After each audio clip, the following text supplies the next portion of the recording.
నమస్తే, welcome to our channel. నేను సౌజన్య.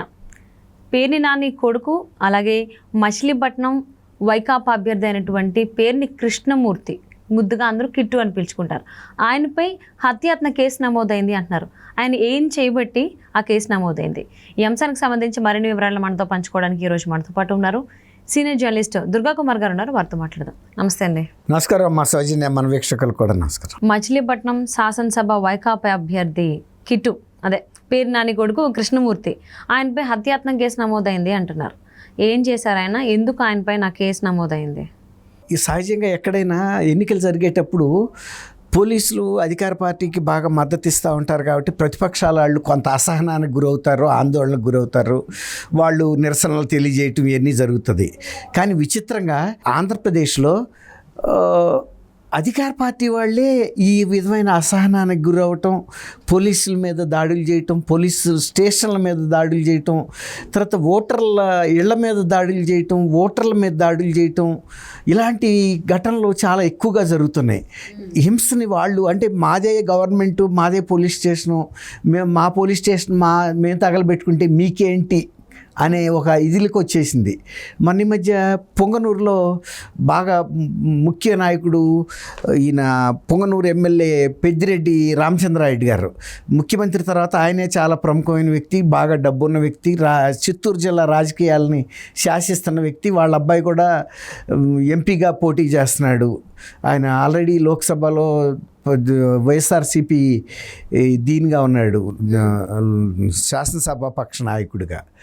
ఆయన పేరు ఎంపీగా చేస్తున్నాడు. అయితే వీళ్ళు కూడా అతను రామచంద్ర యాదవ్ మీద అక్కడ పొంగనూరులో దాడి చేశారు. దాడి చేస్తే అది పోలీస్ స్టేషన్కి వెళ్ళి అతను కంప్లైంట్ చేయడానికి వెళ్తే ఆ ప్రచార రథాన్ని కూడా పోలీస్ స్టేషన్ ముందే తగలబెట్టిన పోలీసులు మౌన సాక్షులుగా ఉండిపోయారు. అట్లాగే ఇంతకు ముందు కూడా ఒక 5-6 రోజుల క్రితం బందర్లోనే సేమ్ మచిలీపట్నంలో ఇదే కిట్టు అండ్ పేరు నాని ఉల్లిపాలెం అనే ఒక ఊళ్ళో ఊరేగింపులు జరుగుతుంటే బీజేపీ ఇది మన తెలుగుదేశం అండ్ వైఎస్ఆర్సీపీ కార్యకర్తల మీద ఉద్రిక్తత వచ్చింది.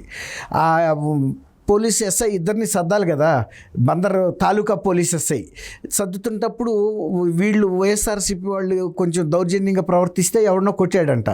నువ్వు మా అధికార పార్టీకి చెందిన వైఎస్ఆర్సీపీ కార్యకర్తను కొడతావా? మా పరువు ఏం కావాలి కార్యకర్తల ముందు? నువ్వు ఎట్టి పరిస్థితుల్లోనూ ఇది క్షమాపణ చెప్పాలి, లేదు నీ మీద కేసు బుక్ చేయించాలని చెప్పి పోలీస్ స్టేషన్ ముందు ధర్నాకి దిగారు వైఎస్ఆర్సీపీ వాళ్ళు. అది అందరికీ వెళ్ళిపోయింది దావానంలాగా. వాళ్ళందరినీ పిలిపించుకున్నారు వాళ్ళ కార్యకర్తలని. నెక్స్ట్ కార్యక్రమం పోలీస్ స్టేషన్ మీద దాడి, ఫర్నిచర్ అంతా పగలగొట్టేశారు, అద్దాలు అవి ఉంటే అవి పగలగొట్టేశారు ఫర్నిచరు. అప్పుడు కూడా డిఎస్పీ వచ్చేదో సర్దాడు. ఇది రెండో ఇన్సిడెంట్. నిన్న వాళ్ళు విశ్వబ్రాహ్మణ కాలనీకి ప్రచారానికి వెళ్ళారు. కిట్టు అంటే కృష్ణమూర్తి, మీరు అన్నట్టు వాళ్ళ తాతగారు పేరు పెట్టుకున్నారు. పేరుని కృష్ణమూర్తి గారిని మీరు పుట్టక ముందు ఆయన వైఎస్ ఎన్ జనార్దన్ రెడ్డి గారి మంత్రివర్గంలో కార్మిక శాఖ మంత్రిగా పనిచేశాడు. ఆయన కార్మిక నాయకుడు కూడా, కార్మిక సంఘాల నాయకుడు, లాయరు. ఆయన మేము చూసాము. అయితే ఆయన పేరు పెట్టుకున్నారు కాబట్టి కిట్టు అని ముద్దుగా పిలుచుకుంటున్నారు. ఆయనకి మంచి పేరే ఉండేది. ఆయన ఎప్పుడు కూడా ఇట్లా దౌర్జన్యపూర్తిగా ఉండటం, పేదలంటే ఆదరణ ఉండేది, అదే ఆయనకు బలం. దాని వల్లనే ఆయన అప్పుడు ఎమ్మెల్యేగా గెలవగలిగాడు అక్కడ.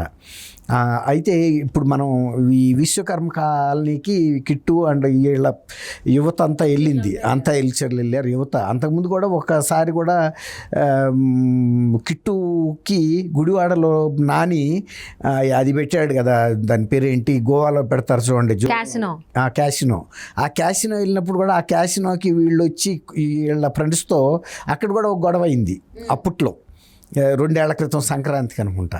అయితే ఈయన అక్కడికి వెళ్ళిన తర్వాత ఏమైందంటే ప్రచారం చేస్తా ఈ బాణసంచా కాలుస్తున్నారు. ఇది ఒక విజయోత్సవ సభలాగా. అక్కడ ఎక్కడ కాలుస్తున్నారు వీళ్ళు? మహేష్ అని ఒక అతను అంతకుముందు జనసేన పార్టీ తరఫున కౌన్సిలర్గా పోటీ చేసి ఓడిపోయాడు. అతను స్వర్ణకార వృత్తి చేసుకుంటాడు, ప్లస్ అతను ఒక అప్రైజర్ బ్యాంకులో. కాలుస్తుంటే ఆ వెళ్ళి అవాయిస్ అంటారు వాటిని, ఆ వెళ్ళి కొన్ని ఇళ్లలో పడుతుంటే వాళ్ళ భార్య వచ్చి అడిగింది, పిల్లలు ఉన్నారు బాబు భయపడుతున్నారు, తర్వాత ఆ ఎచ్చు ఇళ్ళ మీద పడుతున్నాయి అని.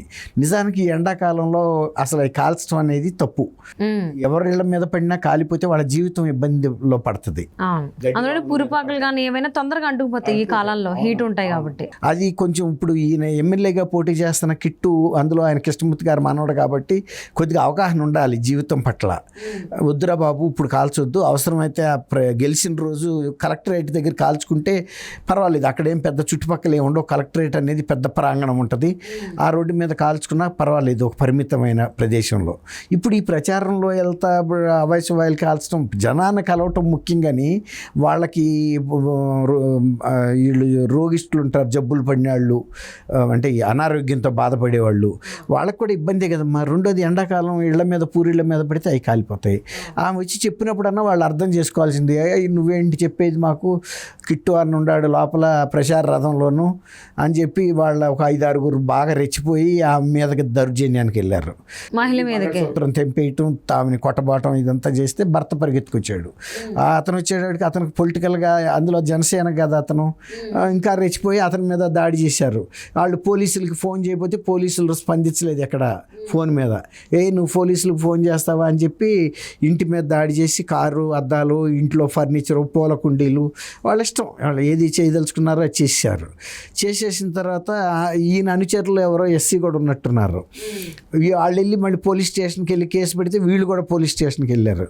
పోలీస్ స్టేషన్కి వెళ్ళి మా వాళ్ళని కూడా తిట్టాడు, ఎస్సీ ఎస్టీ అని తిట్టాడని. అతనికి ఎవరికి తెలుస్తుంది ఎస్సీ ఎస్టీ అని? కాకపోతే ఏంటంటే కౌంటర్ కేసు వీళ్ళ మీద. ఇప్పుడు ఈ ఇతని మీద హత్యా ప్రయత్నం కేసు పెట్టడం అనేది కొద్దిగా పెద్ద విషయమే కదా. ఇప్పుడు ఆ భార్యాభర్తలు కూడా తీవ్రంగా దాడి చేశారు. తర్వాత ఒకటి కాదు కదా, 2 కాదు, 5-6 దాడి చేశారు. ఇంకెక్కువ మంది కూడా ఎగబడ్డారు వాళ్ళ మీద. ఎందుకంటే ఇప్పుడు మాస్ మిస్టీరియా లాగా ఉంటుంది. మేము ప్రచారానికి వస్తే మాకే అడ్డం చెప్తారా మీరు అన్నట్టు.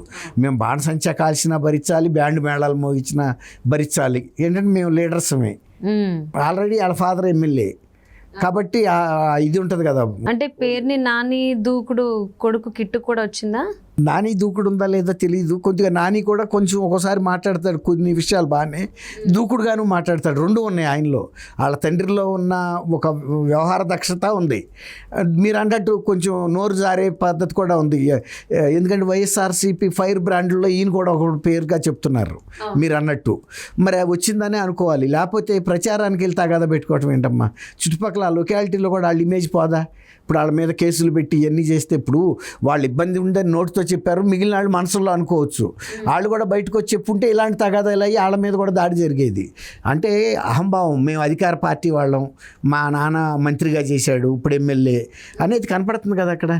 గతంలో కూడా ఒక ఉల్లిపాలెం అనే ఊళ్ళో జరిగిన ఘర్షణ పట్ల కూడా బందర్ తాలూకా పోలీస్ స్టేషన్ మీద తండ్రి కొడుకు ఇతర అందరూ వెళ్ళి కూడా దాడి చేశారు. మీరు ఎమ్మెల్యే అయ్యుండి మీది ప్రభుత్వం అయ్యి పోలీస్ స్టేషన్ మీద దాడి చేస్తే అది శోభగా ఉండదు కదమ్మా, అవమానకరంగా ఉంటుంది. అంటే మీ ఇష్టం అన్నమాట, అంటే అన్రూలీగా బిహేవ్ చేస్తున్నారన్న భావన కలుగుతుంది. కాబట్టి అది వాళ్ళకే నష్టం. అంటే ఇప్పుడు ఎలక్షన్స్ ప్రచారంలో ఉన్న టైంలోనే పేరుని కృష్ణమూర్తి ఈ రకంగా బిహేవ్ చేస్తే ఇంకా ఒకసారి ఆయన గెలిచిన తర్వాత ఏ రకంగా వెళ్తారనేటువంటి అర్థం చేసుకోవచ్చు. డౌట్ వస్తుంది. తర్వాత ఎన్నికల కోడ్ అమల్లో ఉంది, నువ్వు అభ్యర్థివి, ఎంత వినయపూర్వకంగా ఉండాలి, ఎంత ప్రజలతో సఖ్యతగా ఉండాలి, ఆవిడ చెప్పగానే వెంటనే ఆపిస్తే నీ పరపతి పెరిగేది. అదే నువ్వెందుకు ఆపాలి, మేమెందుకు చేయాలి అంటే ఆయన అసలు యాక్చువల్లీ ప్రజాప్రతినిధిగా అవబోతున్నాడు కాబట్టి ప్రజలకు అనుకూలంగా ఉండేలాగా ఉంటేనే ఆ ప్రచార రథంలో ఇంకా వాళ్ళని ప్రోత్సహించాడని కూడా చెప్తున్నారు అక్కడ స్థానికులు. సో మరి మచిలీపట్నం ప్రజలు ఏ విధమైనటువంటి నిర్ణయం తీసుకుంటారో చూద్దామండి ఈ అంశాన్ని బట్టి. Thank you so much Durga Kumar గారు. థ్యాంక్ యూ అమ్మ సౌజన్య, మన వీక్షకులకు కూడా నమస్కారం.